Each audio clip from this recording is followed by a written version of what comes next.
case, Ruben is aged 27. This is yet another horrible case. Ruben, look at the cameras. This is yet another very horrible case. It's a case of murder, kidnap, and rape. As a matter of fact, Ruben, who hails from Eche in Rivers State, had earlier sold a piece of land to one Joy Saturday. Joy Saturday is a hard-working mother of four, a petty trader who labored so hard to put together the first 250,000 naira to buy a plot of land for him. Thereafter, he lured this lady, pretended there is another vacant land for sale. Joy Saturday accompanied Prince to the bush side, ostensibly on an inspection. Unknown to this innocent, hard-working woman, Prince Ruben had conspired with 3 other of his friends, namely Mwaba, Promise, and Chinedu. During that inspection tour,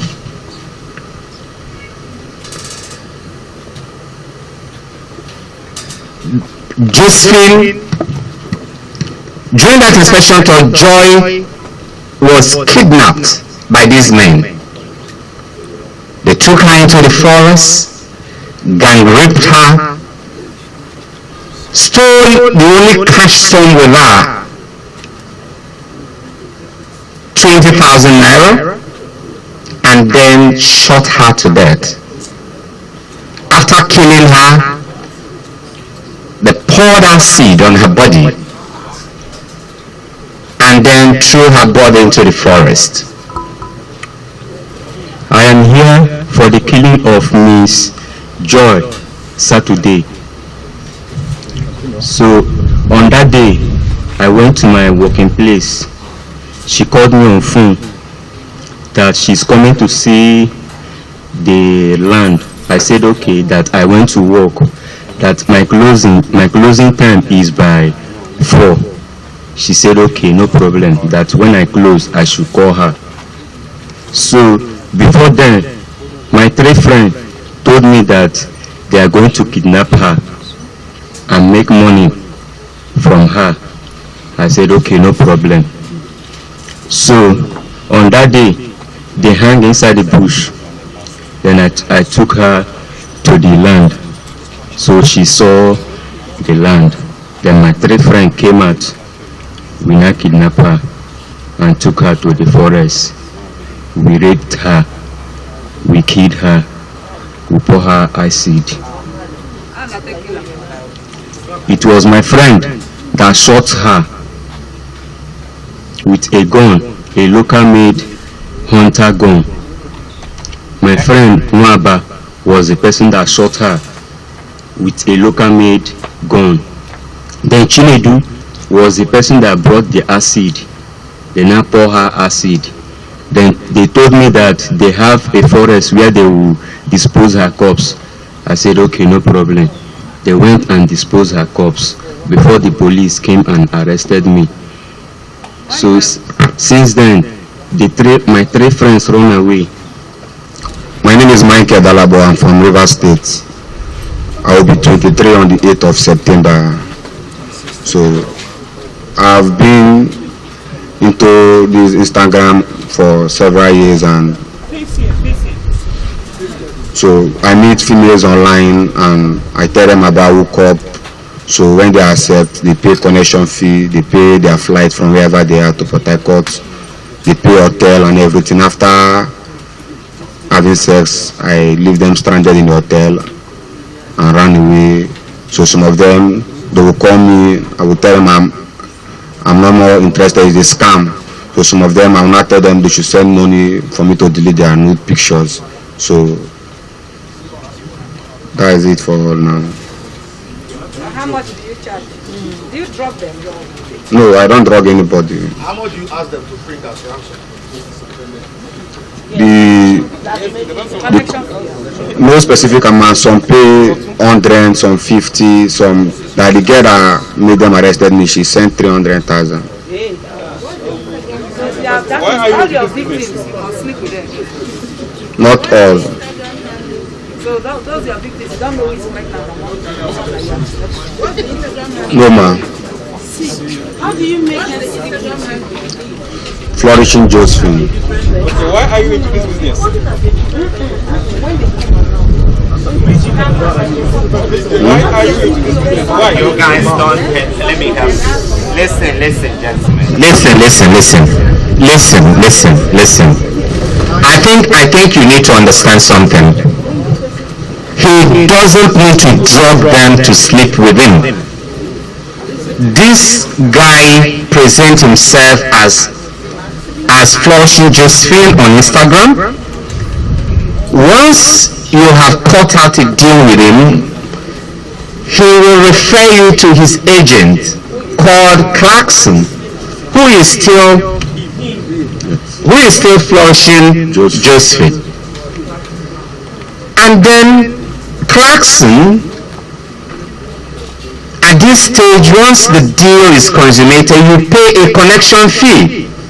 You are giving someone who is probably a big boy in Shell, a big boy in any other oil company, or even a big political player, and then you are promised $10,000. You fly in, you buy your ticket, because the money being paid to you is much. The last victim, what happened to the last victim? Did she buy her ticket? Yeah, she bought her ticket. She flew from where to where? From Abuja to Port Harcourt. She flew from Abuja to Port Harcourt. Who paid for the hotel? She was one that paid for the hotel. Now at this stage, you are in a hotel, you are waiting for the big boy, and then Flourishing Josephine, dressed properly, now walks in. So this is the final stage of the job. So he comes in now as engineer Roland, engineer Williams, engineer Abedi, and any other thing. So he walks in and he introduces himself. Oh, I'm the one that Clarkson told you about. And then the deal goes on. Yes. True or false? True. So at this stage, he doesn't need to drug you. There is what you call consensus addendum, and then they go on and have their sexual intercourse or whatever they want to do, and thereafter he steps out and says things like, he's a big boy, so he said he wanted to pick up something from the car, and then he elopes. And from that moment, he goes to the second stage of the crime, which is the blackmail. Is that correct? True, sir. I'm 29 years old. This is Alhaji Rabiu. This is Amin Ibrahim, Sadiku, and Bukar Shaibu. This is our gang leader. So he's the one that used to steal the car with the master key. When he steals the car with the master key, he used to give this Alhaji so that this Alhaji will go with the car. For me, I used to stay like standby. When person park, I used to follow him so that I will see where he's going to enter. So if I follow down when he just start drinking or you enter inside market like this, so I will just communicate with him, tell him that guy is already entering inside market. If he just move with the car, that's why I will just come back. Maybe by then, him don't already go with the car. I will come and join the other car that we have, so that we'll just go with it. Can you remember how many cars on a own thief? So through that, I just stay along with this guy. It's through this Alhaji that I know him. I just work with him only 2 times, my own. Because of the last one, this one that happened, they sold that car almost 900,000. He told us that he said the car 450, he give us 80,000. The only way you can support this youth kingdom, YK, is to subscribe and share to all your contacts. Right. There are 3 videos you have watched on this very channel at this particular time. One is the case of murder, rape, and that's it. The second one is hookup by a Yahoo guy on Instagram. Then the third one is carjacking by a group of gangs. I believe you listened clearly on what the policeman reported. Secondly, I hope you understand the actions in that very video where all the criminal actors confessed of their various activities against humanity.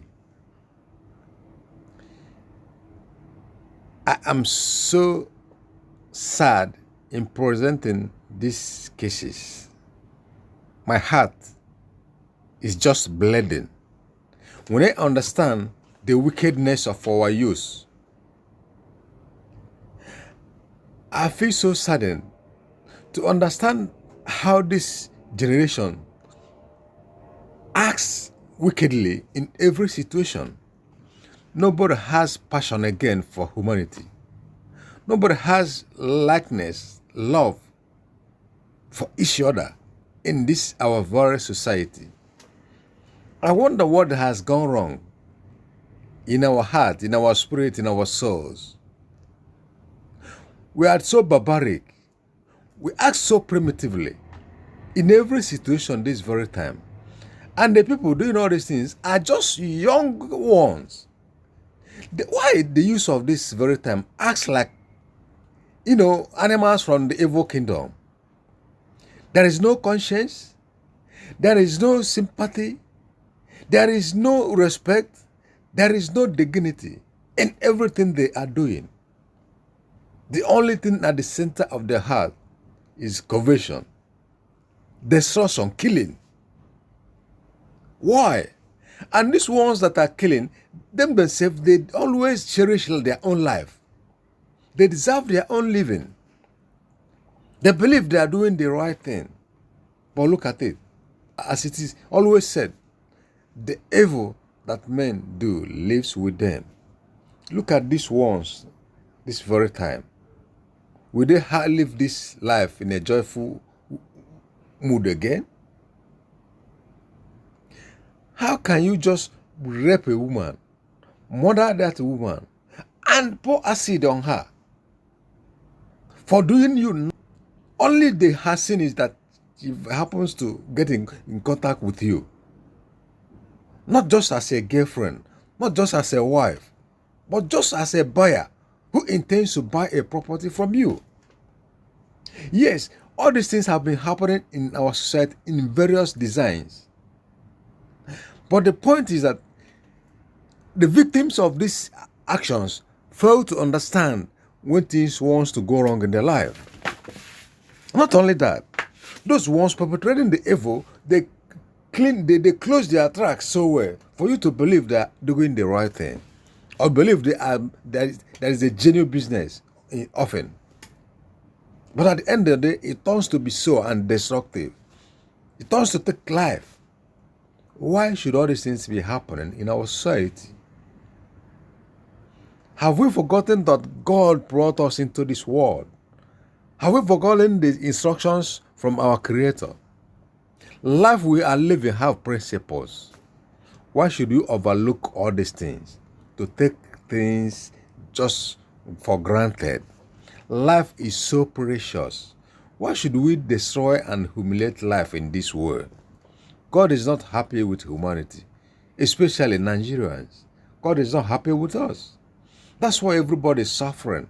If you look into our society this very time, a lot of people came into this world with pains, and they're going to die with pains. A lot of people come into this world with poverty and they will die poor because of their actions, because of the attitude they have, because of the kind of life they have chosen to live. That's why they are in pain and in poverty. That's why they are suffering. And they become evil to the next man or to their neighbors. They start acting like animals from a demonic kingdom. With all this attitude and actions, there is no way we will have progress. There is no way all these youths will enjoy life. I'm appealing to all youths in this our generation to do things better, to do things that gives us joy and happiness, staining them their destiny with blood. Life matters. It's not going to serve us right. It's not going to do anything good for us. We need to change. We need this society to change. Youth must understand this. You see youths in school, they are into court killing. You see youths in school, they are into court in criminal gangs, killing at the same time. You see youths in school, they rape and murder. You see youths in school, they are into all kinds of criminality. You see youths in school, they are destroying and into ritualistic attitudes. Why all these things are happening to these our very young ones? There is tomorrow and God is watching. Look at other ones. You see cars a man spend fortune to buy for the joy and happiness of the family. You just take it away under a twinkle of an eye and render him useless. Is that all over again? What is going wrong with this our society? That is why things are happening the way it is this time in Nigeria. Starting from the authority to the last person in Nigeria, everybody is a suspect. Insecurity now. When you wake up and you run away from the herdsmen, you cannot run away from the criminals in the street. When you run away from the criminals in the street, you cannot run away from the ritualists. If you run away from the ritualists, you cannot run away from killers. You cannot run away from criminals that will break into your door and take everything in your possession with the guns. Why are all these things happening to us? Why did we decide to be evil to our next neighbor of the new generation? Why? It's just all these ones with the criminal ideas and criminal intentions will be the leaders of tomorrow? Shame to this very generation. We must change. We must change. If not, Nigerians need to change. I'm very, very angry in presenting this news. I thank you for watching. Stay safe. See you on top.